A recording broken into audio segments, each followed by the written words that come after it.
Raymond May's head, triple carburetors.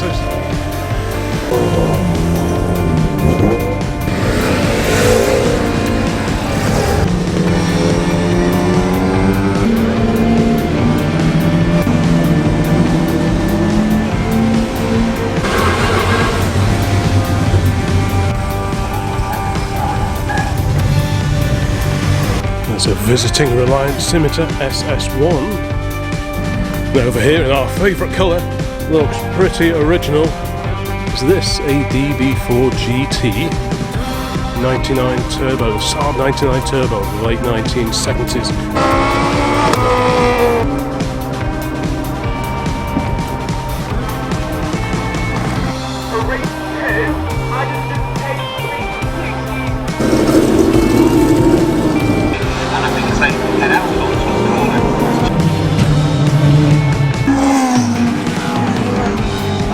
The MGB in here had a great race with that XJ Coupe we saw earlier on. The BMW 02 is also loaded up, ready for its journey homewards.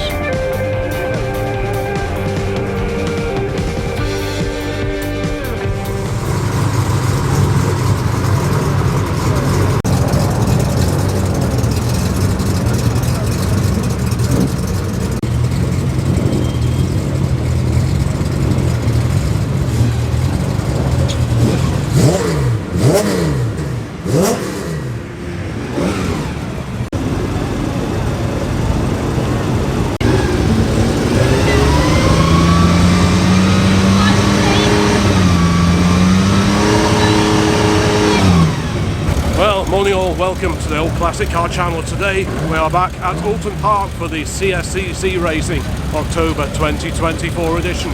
There are some phenomenal cars entered, there are some modern cars taking part, but of course we will be focusing on the oldies like this lovely Reliant Sabre 6 and a very bonny Mk1 A40 Farina just over my shoulder there.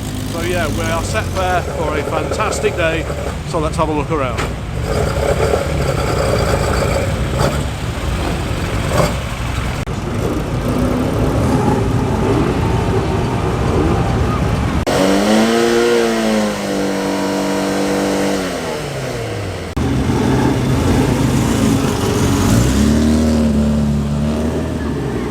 Cars are preparing to go into the assembly area ahead of qualifying. Here they're just doing the noise checks just to make sure they're all within reason.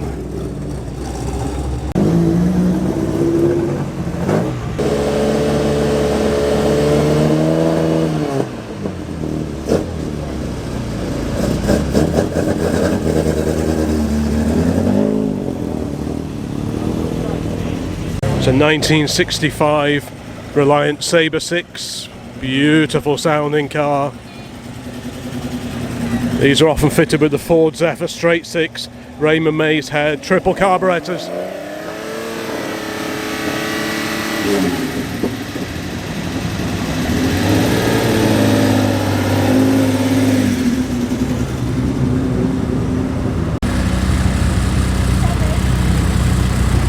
Mighty XJ Coupe with Daimler grille.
Yes, there are several series racing today for the later cars, so we'll show a bit of everything, but obviously it'll be mainly the oldies we look at today. Certainly looking pretty packed with tasty metal here in the assembly area. Bit of everything here, fantastic.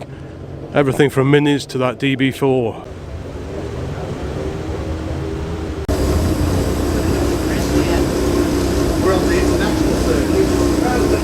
I do love a nice trailer.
Right, we're just hot-footing it down to the inside of Lodge Corner, which is the last main corner. You've got Deer Leap there, the dip where the big pond is, and then the start-finish straight just over there. We've already seen a couple of spinners as we were walking over here.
Citroen C15 Roma home over here.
Right, that was the qualifying session for the Adams and Page Swinging 60s, which is the main historic racing that's going on today. Next up we've got the Caterhams going out, so I think this is a good opportunity to have a bit of a mooch around the Paddock area and just have a closer look at some of these lovely old cars taking part in the Swinging 60s series.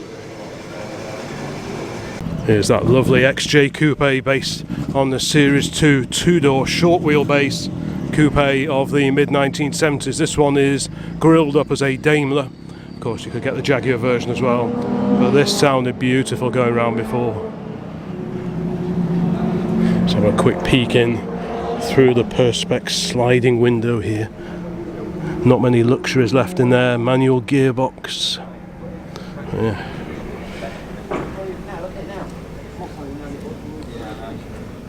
What a super looking car that is.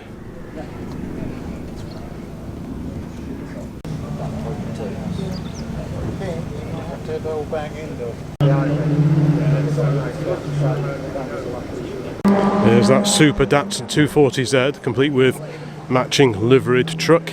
Oh, yeah, what a beauty. This is big straight six engine. Sounded glorious going around the circuit before.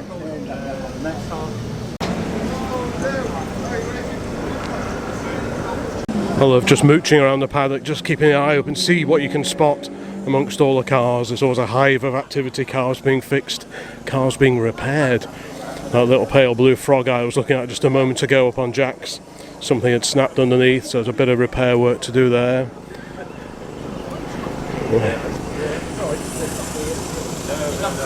It's just lovely having a wander around, just a gentle, relaxed walk around and just see what we can see. Got Sprites over there, Mini, Lotus Cortina Mk1 over here. Many modifications compared to a road car. Got a bit of weight saving going on there. We've got a sticker instead of a badge.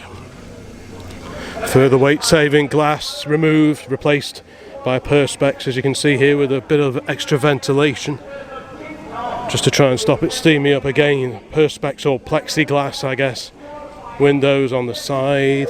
Just have a quick peer in there. All pretty stripped out. Twin cam engine under that bonnet. There's an E30. There's a lot of BMW racing going on today, but we'll mainly be looking at the older cars because this is the Old Classic Car channel, so we'll feature a bit of everything. But the main reason for being here is to look at these gorgeous old cars, including this Mk1 Lotus Cortina. Bonnet pins. This is a fairly early one, smaller little lights, a pre-Aeroflow car. The later cars, the grille sort of extends around here and you've got a bigger light unit under there as well. Could be an A-frame suspension car, the early ones were. I'm not really sure what I'm looking for to confirm that, but yeah, what a beauty that is, and these always sound great as well. Got a BMW 1600 Ti, a left-hand drive BMW. Partially stripped, although it does have the door cards in this one.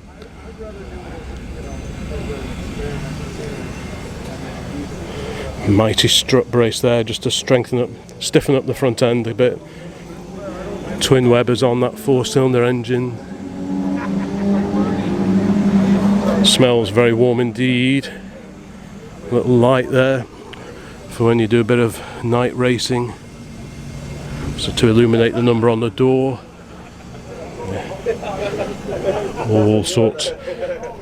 People swapping notes, comparing their qualifying times. Got a flip forward front on this Austin-Healey Sprite Mk1. More often than not they are rear hinged, they usually go that way, but this one's been converted to make it a bit like a Spitfire. Talking of Spitfires, we've got Spitfire stroke Herald bonnet catches on it. There's the little A-series engine mounted in line. Single Weber carb on this, really big Weber. It certainly makes it a lot easier to work on compared to the rear hinge bonnets. Right, MGB over here as well. A beautiful straight six engine under the bonnet of this Aston Martin. More Weber action here, triple Webers in this case. Oh, there's a surprise. Tell me, Lawrence, do you have Certainly will.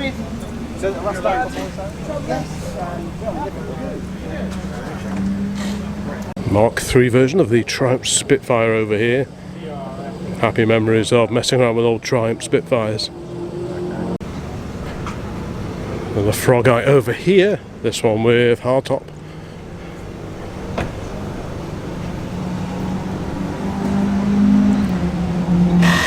All very, very cosy in there.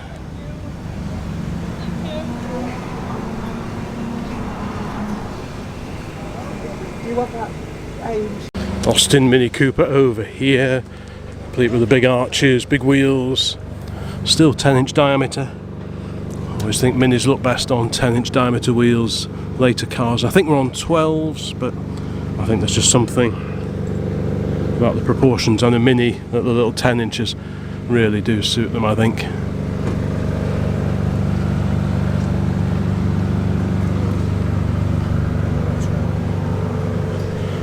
Twin fuel tanks, never underestimate a Mini.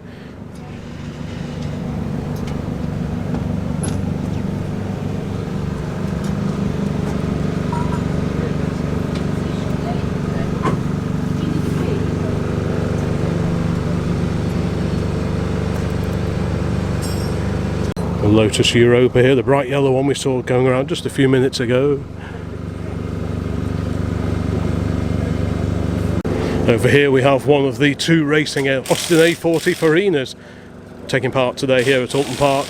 This is a Mark II Austin A40, slightly different profile of bonnet compared to Mark 1, different front end, and also a slightly longer wheelbase within the same overall body length. They move the rear axle rearwards a little bit on the Mark II, and these also had hydraulic brakes all round, whereas the Mark 1 just had hydraulic brakes to the front and it was mechanical rods to the rear. Perspex, plexiglass windows again.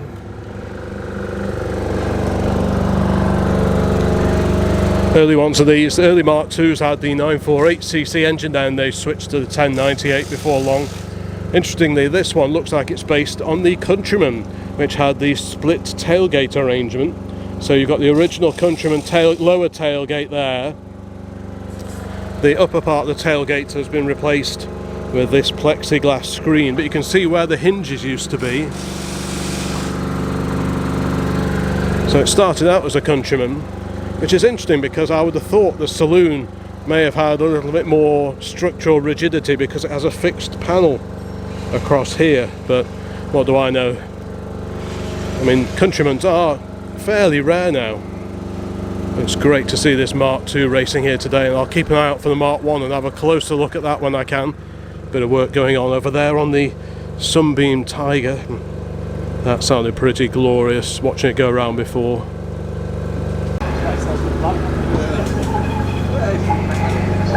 Another much modified Sprites over here, twin Webers, very popular carburetor choice, tubular manifolds, and again flip forward front, making it really easy to work on.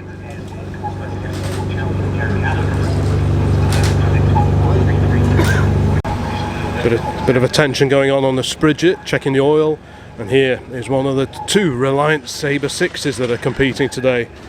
I have to say, of all the cars here, the two of these and also the 240Z are probably my favourite so far.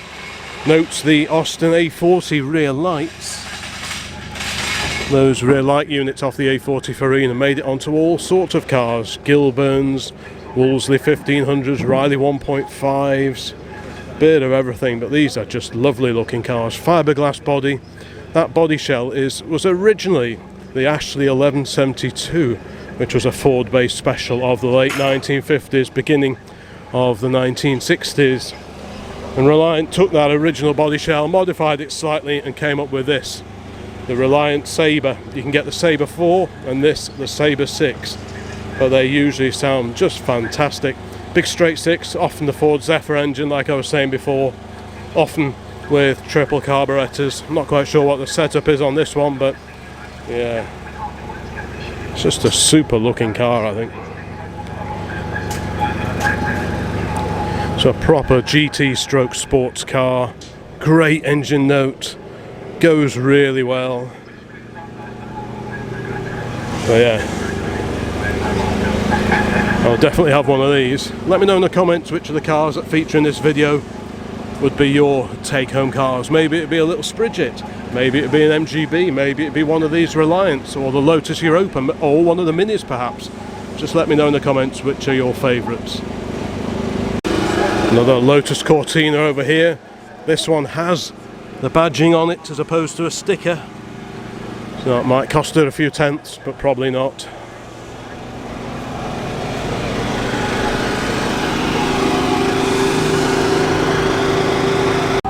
Lots of Spridgets over here. Have a quick look round. This one has got a different body on it.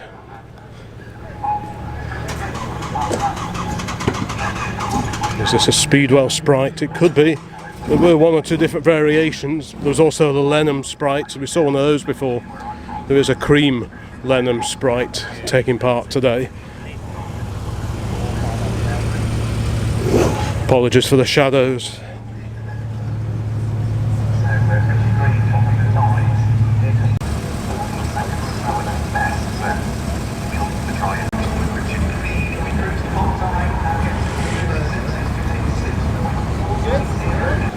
Mk1 A40, different front compared to the Mk2 that we were looking at just a moment ago.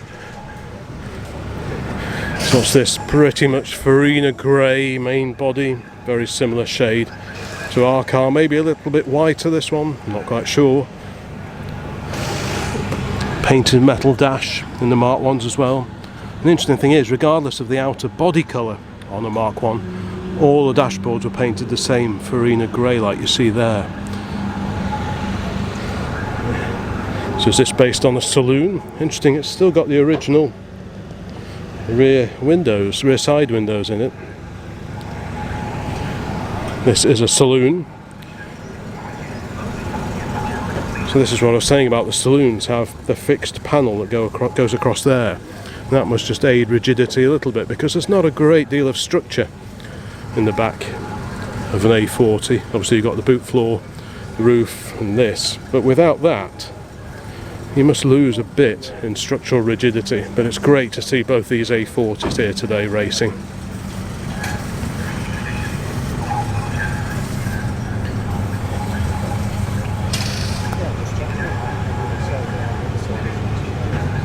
Over here we have a Lotus Elan, very nice too. Note the clear covers, usually those are covered on the road cars.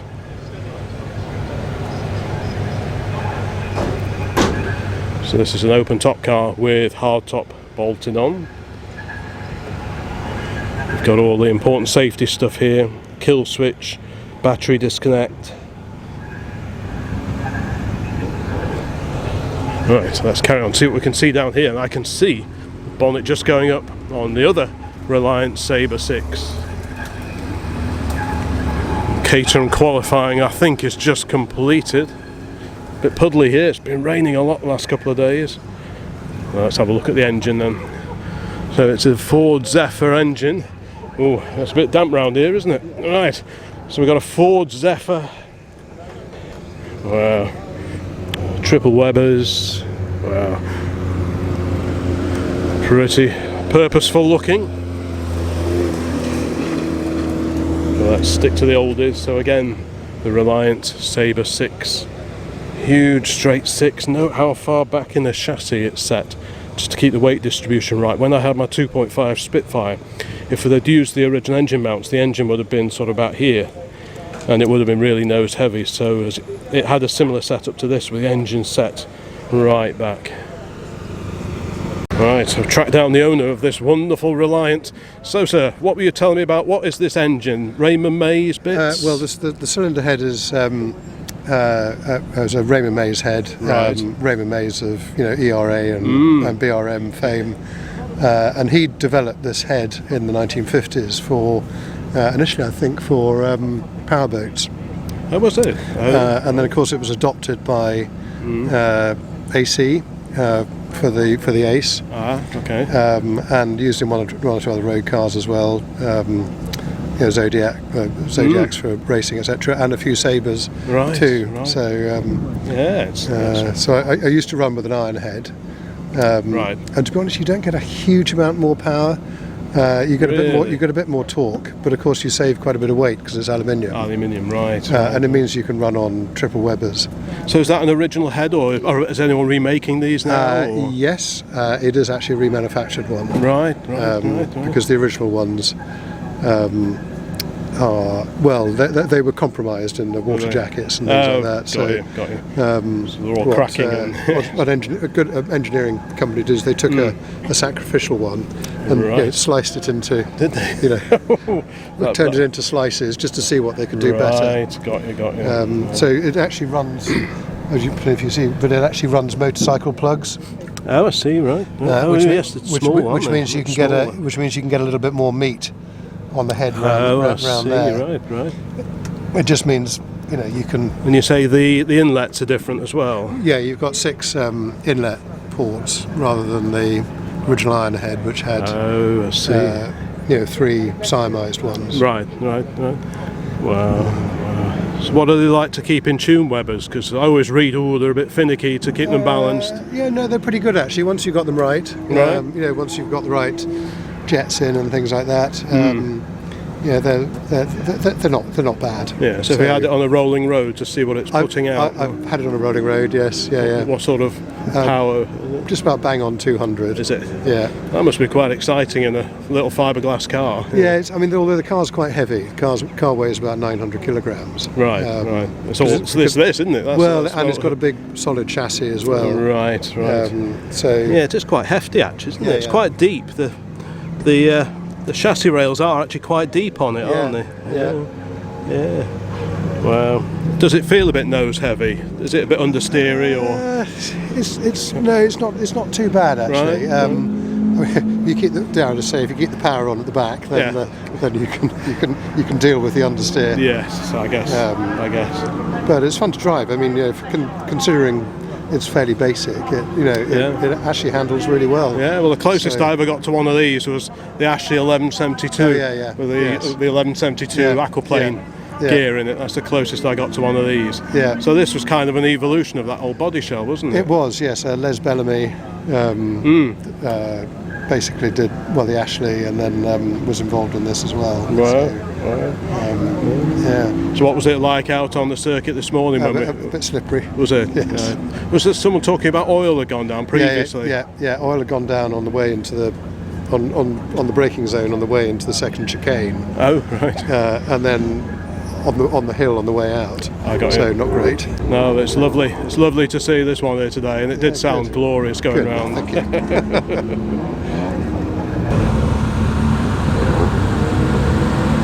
Quite a cool patinated paint finish on this road going Porsche parked over here in the paddock.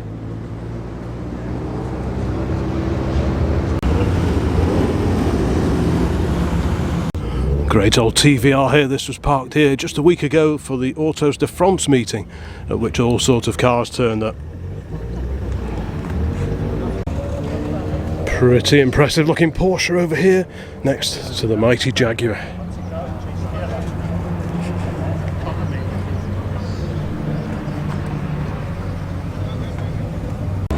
Here's that stunning little Alfa Romeo that we saw driving just a few minutes back. What a beautiful looking car this is. 105 series, super twin cam engine in there.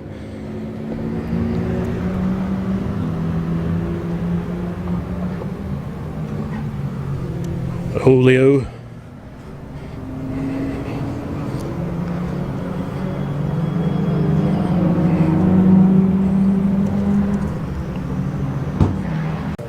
Couple of tasty road cars over here, and I must remember to have a look around the public car park a little bit later, because I'm sure there'll be some great old cars over there. Here, the Triumph TR6. Perfect day, bit of roof down motoring, the TR6 listening to that fantastic 2.5 litre engine, and over here one of the facelifted Jaguar XJ Coupes. Compared to the early cars, different rear side window treatment, different profile I think to the rear buttresses, different rear lights as well.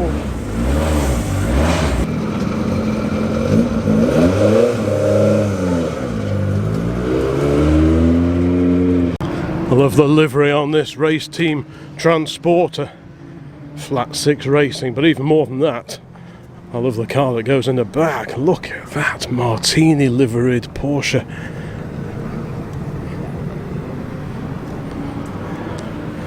Wow, that looks fantastic.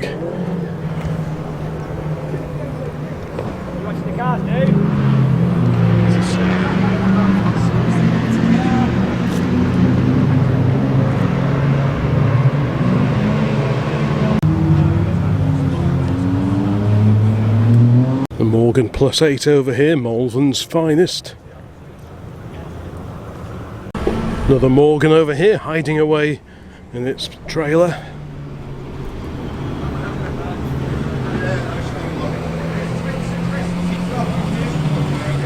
Pair of great little Ginettas over here, just parked up in a paddock. Lots of M3s are set to be racing today E36s like this, and also quite a few E46s, I believe.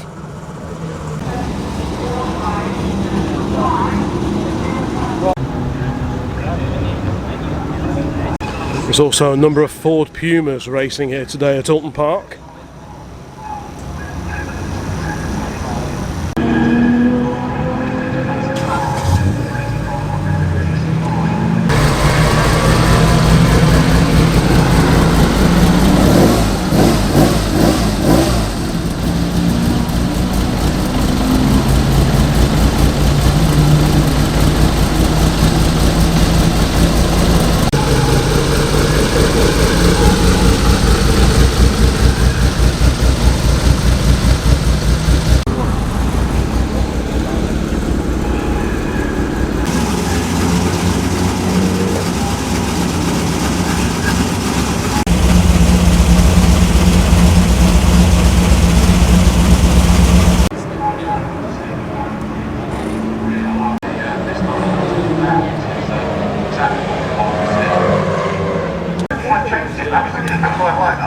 Bit of work going on here.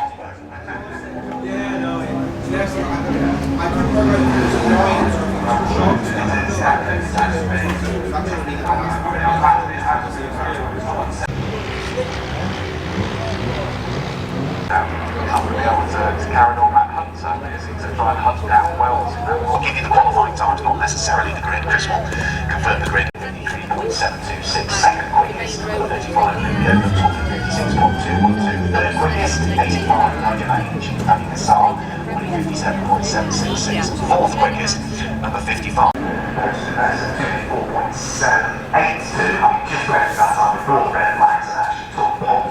Got an E28 5 Series BMW here, next to a Corvette on a trailer, but look at this 5 Series. So quite a, reasonably well spec'd one with the headlamp wipers, but interestingly, still with the clip-on wheel trims, not alloy wheels. And that's probably quite a rare sight now. You don't see many of these old 5 Series still with the press-on wheel trims and steel wheels. That's quite interesting to see. It's a 520i, about 1986, 2-litre fuel-injected version of the E28. Looks to be in great condition as well.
There's a visiting Reliant Scimitar SS1.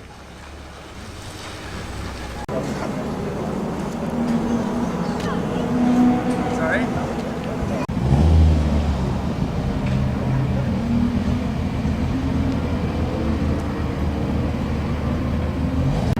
There appears to be quite the gathering of Jaguar XKs over here.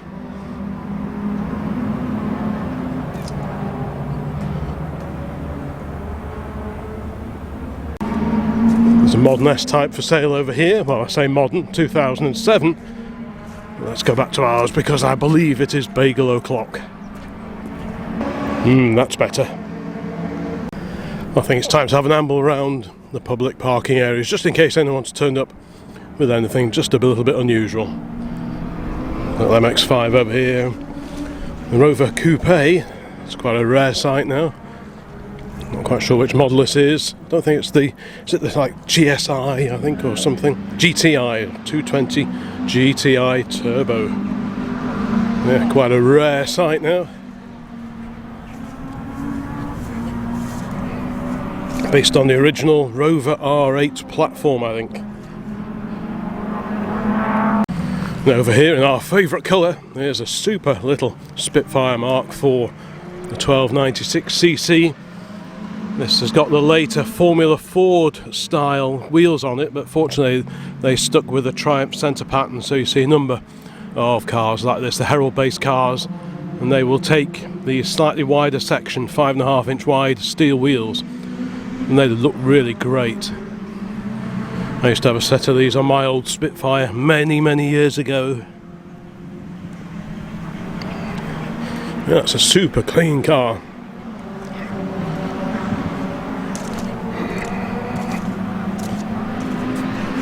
Nice looking exhaust system as well, stainless steel.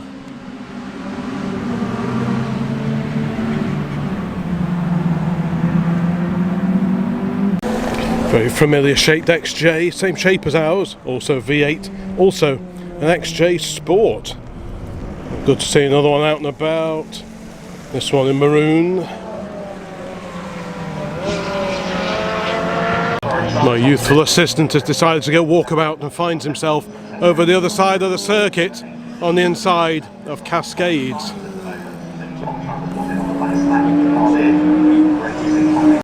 Well, there aren't too many old cars parked up in the public parking areas, but I will keep looking. Over here we have a Series 1 Land Rover, probably early 1950s at a guess, 51, 52, 53, that kind of age.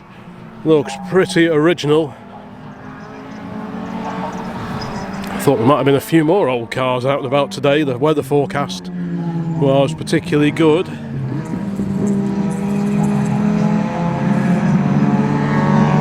But I will keep looking.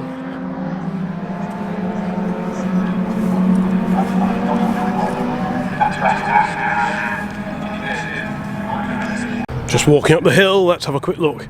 Over here we have a wonderful Aston Martin. Is this a DB4 GT?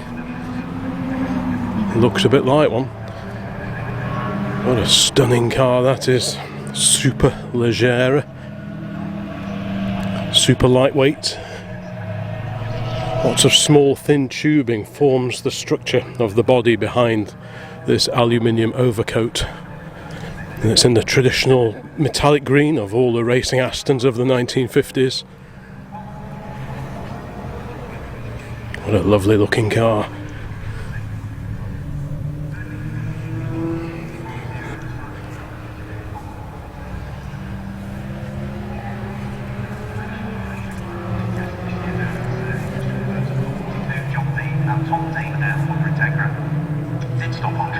Parked over here we have a very rare black Welsh registered 99 Turbo, the Saab 99 Turbo of the late 1970s. Pretty rare car. All the three doors here in the UK were sold in black. There are also about 100 cardinal red metallic 5-door 99 Turbos. They were the very first ones of all to come over here, and then later they switched to the 2-door saloon body shell, available in either red or black, and they just sold a few hundred of those before the 900s came along a bit later. So 145 brake horsepower, 4-cylinder Garrett T3 turbo. The design of the Inca alloy wheels on these particular Saabs, that was inspired by the blades inside the Garrett turbocharger. These wheels were fitted on the 99 Turbo and the early 3-door 900 turbos. These badges were unique to the 3 and the 5 doors. Again, the O inspired by the vanes of the turbocharger. Got a boost gauge mounted on top of the dash, but these are really cool and very rare to see one now.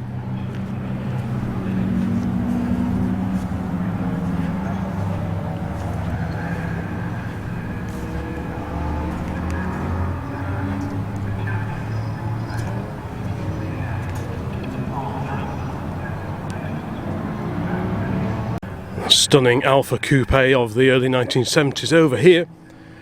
Another example of the 105 series, the GTV. Now, I have seen this car before, but I forget whether it's a 1750 or the 2 litre, but hopefully the badging on the back, yeah, it's a 2 litre, so it's the 2000 GTV. A lovely, lovely looking car it is too, and clearly very well travelled.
It's a little damp underfoot today, but no problems for the Series 1 Land Rover, which has relocated to overlook the track at Clay Hill.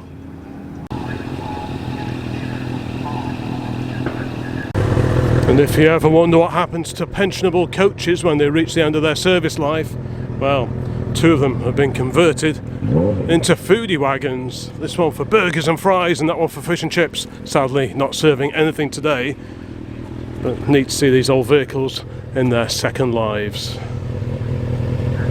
Hillman Imp, or derivative of.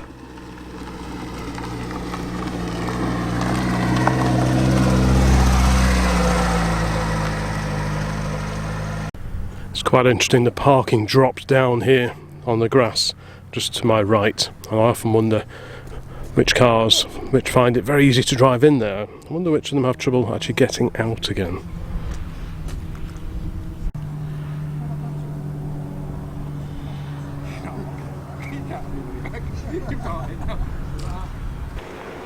A Spy E-Type recently arrived at the top of the hill, not far from the 99 Turbo.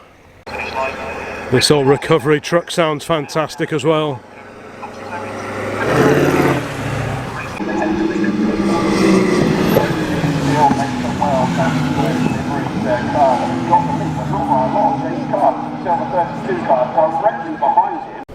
Harley is admiring this lovely 240Z parked over here, and I have to say it is a fine looking car. Great set of wheels, covered headlamps on this one, very, very nice. Oh, beauty that, left hand drive. Attention Paddock, attention Paddock, we have the last 2 remaining cars for race 2. Adams and Page swinging 60s to the assembly area now please. That's the last 3 The Sunbeam Tiger heads off to the assembly area.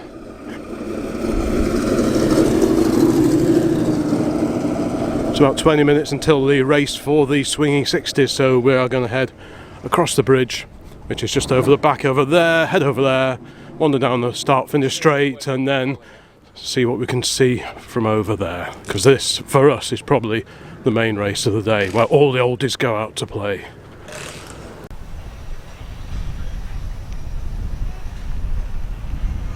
Right, now we are on the other side of the start-finish straight. Those are the pit garages over there, and the assembly area where we filmed much earlier today is just over the back there. The swinging 60s classic cars will be heading out onto the circuit in just a couple of minutes or so, so we'll try and get a bit of footage of the oldies as they head down here into the first corner, which is Old Hall, so named because the old Oulton Park Hall itself used to be just over the back there.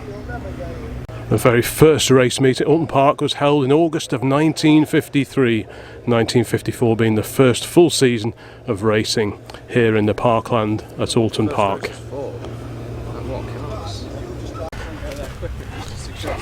Now, unlike earlier, the grandstand is actually open, so we're going to speed our way over there and see if we can get up there in time for the first race. We checked out the grandstands earlier and they were both closed, the one at Lodge and the one here at Old Hall, so I'm not quite sure what was going on there. Same with Autos de France last weekend. But finally the grandstand is open. I can see a few people sat up there, so we're going to hot foot it over there and get a good pew. Let me guide you through the grid and the starting drivers. Car number 173, Connor Kay, starts from pole position, and alongside is number 18, James Hughes.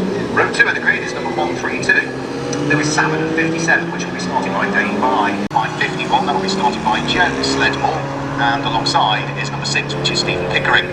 Row 7 of the grid is number 1440, that's Mike Henny, and number 1414, which is Nick Aviard, will start, and 166, which is Ben Bray.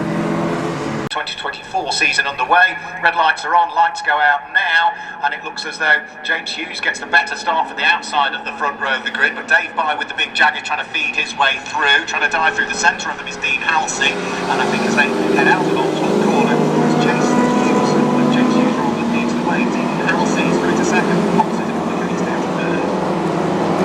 Hello, so he's trying to come back, he's already up the inside of Halsey's Datsun, and he's done it, so the pole sitter back up into second, so he did lose that lead at the moment, but James Hughes in the sort of white cream Healey leather is in the lead. It's actually now Connor Kay that leads from James Hughes in second place. Dean Halsey is third, he's got Dave By right behind him, and then Nicholas King is coming under attack, is sneaking his way through it up the inside, and rather be setting qualifying, I thought might struggle.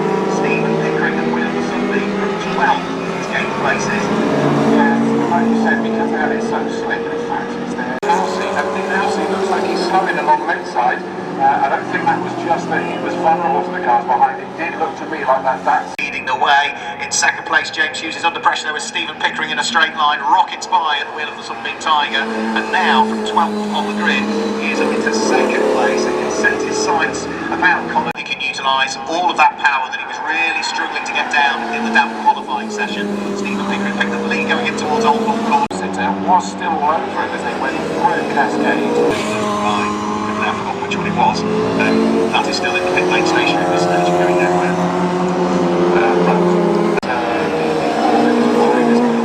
James Hughes and Scandal. His next target is the pole sitter Kay. Yeah, they are here. So again, this is a play. I've got one other taker for the pits this time. The pit lane race leader he is. Let's have a quick look. 1, 2, 3, 4, 5, 6, 7, 8, 9, 10, 11, 12, 13, 14th in the queue, and I didn't even have to take my shoes and socks off to do that. 14th in the queue is our race leader at this stage. Not that many fingers. I'm from Lincolnshire. Before I may as well go there before you do. Car number 6, Stephen Pickering, leads the way from 149. Malcolm Johnson in second place. Third place is 73 Connor Kay, and fourth place is James Hughes. In fifth position, it's number 14 Rob Sinclair. Up to sixth place.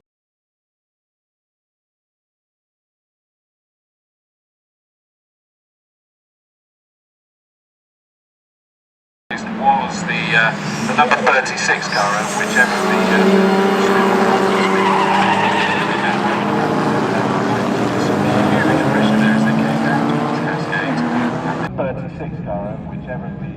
the Smith or Moulton Smith car that are doing that one.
over to Simon Lanyon, but I do think that I agree with you, as you mentioned earlier on, all is not well. Fortunately, the driver was fine, but the car not so much. We've just returned to the paddock for a quick walk around. The racing for the classic cars is over for the day, so most of them are loaded up. Some have left already, but we'll just have a quick mooch around and see what gems we can spot before we too head back home. The MGB in here had a great race with that XJ Coupe we saw earlier on.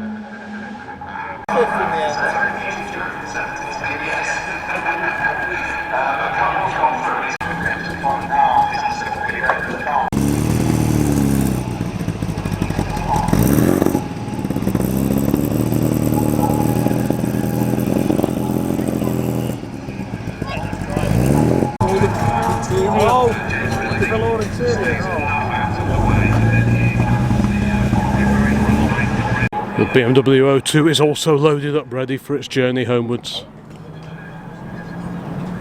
And over here, a pair of racing Sprites.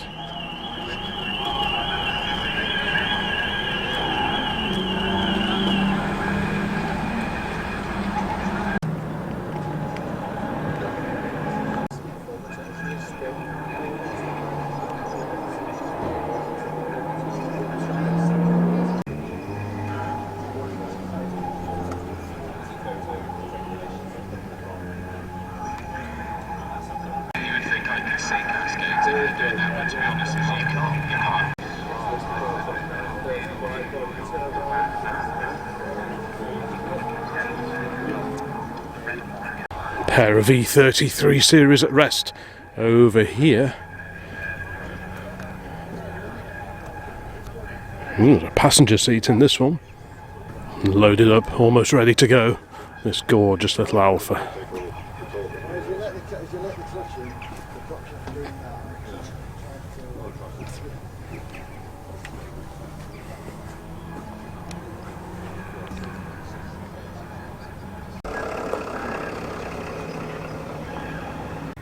Well, there we go, folks. That was our visit to the CSCC, Classic Sports Car Racing Club meeting here at Oulton Park for October 2024.